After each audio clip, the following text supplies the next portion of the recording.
আলাইকুম রহমতুল্লাহি ওয়াবারাকাতুহু। প্রিয় উপস্থিতি, আল্লাহর শুকরিয়া যে মহান আল্লাহ পাক রব্বুল আলামিন আমাদেরকে এই দিনী মজমায় দিনী মজলিসে বসার মতো সুযোগ করে দিয়েছেন। সেই জন্য মহান রবের দরবারে আমরা শুকরিয়া আদায় করছি, আলহামদুলিল্লাহ। প্রিয় উপস্থিতি, আজকে আমাদের আলোচ্য বিষয় হলো সৃষ্ট জীবের প্রতি দয়া, অনুগ্রহ। সৃষ্ট জীব মানে হলো যার জীবন আছে, প্রাণ আছে, একেই বলা হয় সৃষ্ট জীব।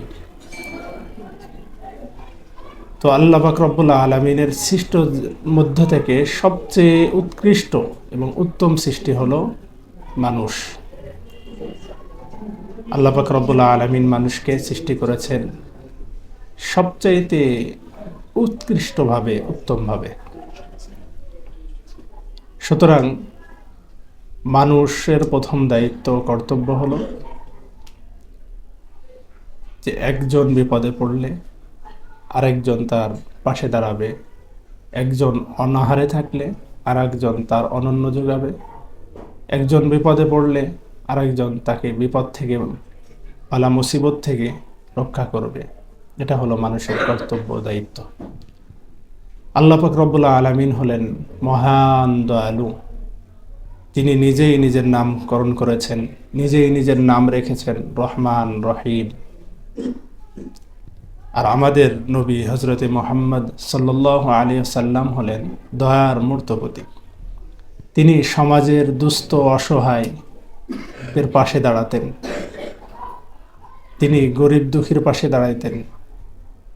তো প্রিয় উপস্থিতি, রাসূল সাল্লাল্লাহু আলাইহি ওয়াসাল্লাম যেমনভাবে দুস্থ, অসহায়, দরিদ্রের পাশে দাঁড়াতেন, ঠিক তেমনইভাবে সাহাবা আজমাইন রাদিয়াল্লাহু তাআলা আনহুমদেরকেও এই ব্যাপারে উদ্বুদ্ধ করতেন।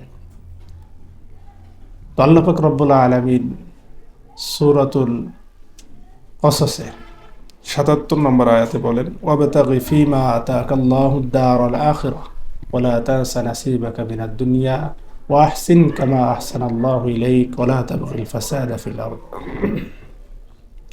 আল্লাহ পাক রব্বুল আলামিন বলছেন, ওয়া আহসিন কামা আহসানাল্লাহু ইলাইক, আমি তোমাদের প্রতি যেমনইভাবে অনুগ্রহ করেছি, ঠিক তেমনইভাবে তুমিও আমার সৃষ্ট জীবের প্রতি অনুগ্রহ করো।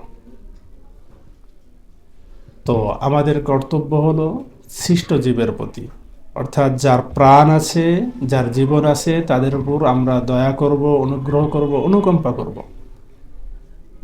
শুধু মানুষের প্রতিই না, বরং সৃষ্ট জীব যার প্রাণ আছে তার প্রতি আমরা অনুগ্রহ করব, অনুকম্পা করব, দয়া করব।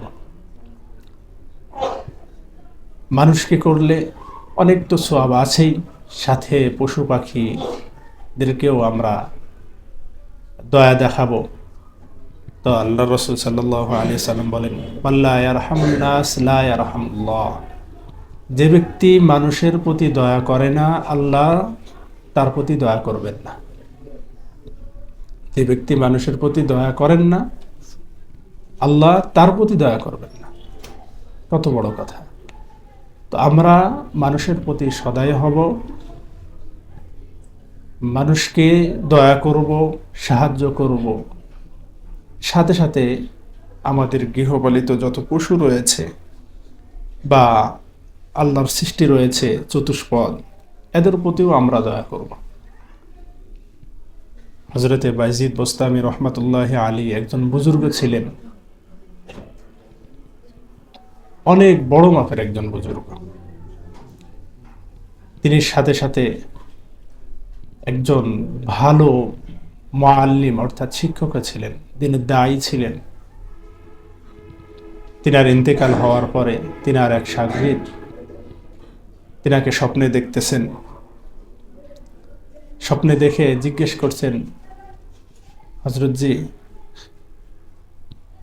আপনার মৃত্যুবরণের পরে আল্লাহ পাক রব্বুল আলামিন আপনার সাথে কিরূপ আচরণ করছেন?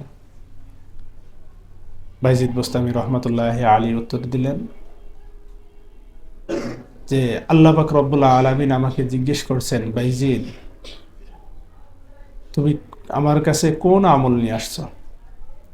বাইজিদ বোস্তামি বলছেন যে আল্লাহ, হে আমার রব, হে আমার প্রতিপালক, আমি তো অনেক আমল করেছি, আমি তো জানি না আপনার কাছে কোন আমলটা গ্রহণযোগ্য হয়েছে, পছন্দের হয়েছে। তো আল্লাহ পাক রব্বুল আলামিন বাইজিদের উত্তরে বলছেন যে বাইজিদ, তুমি যা বলেছ সত্য বলেছ, অর্থাৎ তুমি অনেক আমল করেছ, কিন্তু তোমার এই আমলগুলির মধ্যে সবচেয়ে পছন্দের একটি আমল রয়েছে, সেটা হলো ঠান্ডার দিনে, শীতকালে যখন তুমি সকালে জাগ্রত হলে, ঘুম থেকে সকালে জাগ্রত হলে, তখন তোমার ঘরের ভেতরে একটি বিড়াল ছিল, ম্যাও ম্যাও ম্যাও ম্যাও করতেছিল, ঠান্ডায় কাতর হয়েছিল। তুমি তাকে কোলে তুলে নিয়ে তোমার লেপ দ্বারা আবৃত করে রেখেছিলে, তাকে অনন্য দিয়েছিলে, তাকে খোরাক দিয়েছিলে, তাকে থাকবার একটি জায়গা দিয়েছিলে। তো সেই দিনের আমলটা আমার কাছে সবচেয়ে বেশি পছন্দের হয়েছে। তো আমি এই আমলের ওসিলা করে তোমাকে আমি ক্ষমা করে দিলাম। তো প্রিয় উপস্থিতি, আমরা মানুষের প্রতি যেমনভাবে সদয় হব, ঠিক তেমনইভাবে মাখলুকের প্রতিও, অর্থাৎ আল্লাহর সৃষ্টির প্রতি আমরা সদয় হব। এক কথায়, আমরা যদি রবের মাগফিরাত চাই, অর্থাৎ রবের সাহায্য চাই, রবের দয়া চাই, তাহলে সৃষ্ট জীবের ওপর অবশ্যই অবশ্যই আমরা দয়া করব। আল্লাহ পাক রব্বুল আলামিন আমাদেরকেও কবুল করেন। মানুষের প্রতি এবং সৃষ্ট জীবের প্রতি আল্লাহ পাক রব্বুল আলামিন যাতে করে আমাদেরকে দয়া করার ক্ষমতা দান করেন, এই বলে আজকে বক্তব্য শেষ করছি। আসসালামু আলাইকুম ওয়া রাহমাতুল্লাহি ওয়া বারাকাতুহু।